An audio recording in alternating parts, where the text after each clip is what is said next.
Hi, Ryan Thompson from Endure Car Protection. Just wanted to run you through one of our recent projects on a Land Rover Defender.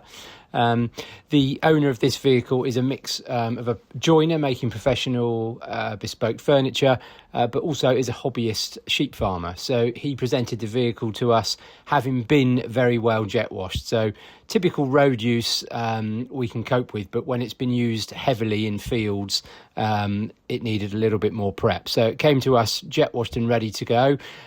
So this is now under the front before, so you can see a fair bit of surface rust across the various different bits and pieces.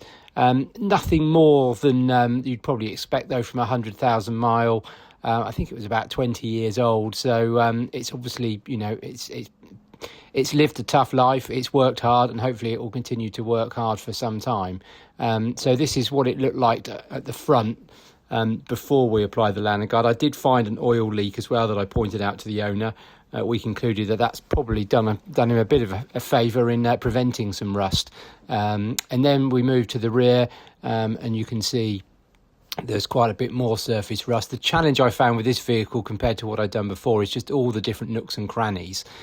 So when I was applying the lanyard guard grease, whereas with a normal car I might use a litre or a litre and a half, I got through I think 3 litres doing this car of the spray just because there's so much of it.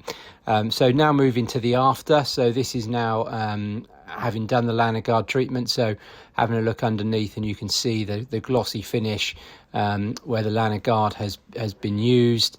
As I said, we used a lot of it, and what I found is every time you looked at it from a different angle, you spotted a bit you hadn't done. So it really took some time just to be very thorough to make sure it was all properly covered and protected. One thing I've noticed with this type of vehicles is if you've got these running bars at the side, they do take quite a bit of pain.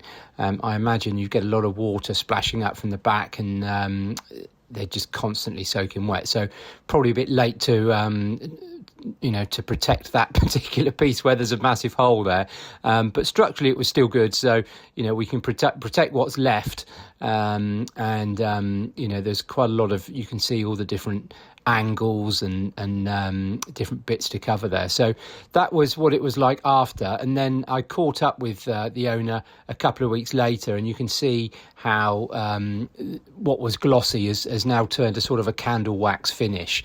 So that was the vehicle a couple of weeks later, and on that day actually I got a few pictures of the sheep. I thought that would be quite a good picture to throw in there. So anyway, so happy farmer. Hopefully we get a few more years out of the Defender, and we got some kind comments from the owner that's down on the website. So please give us a shout if we can help you with your car.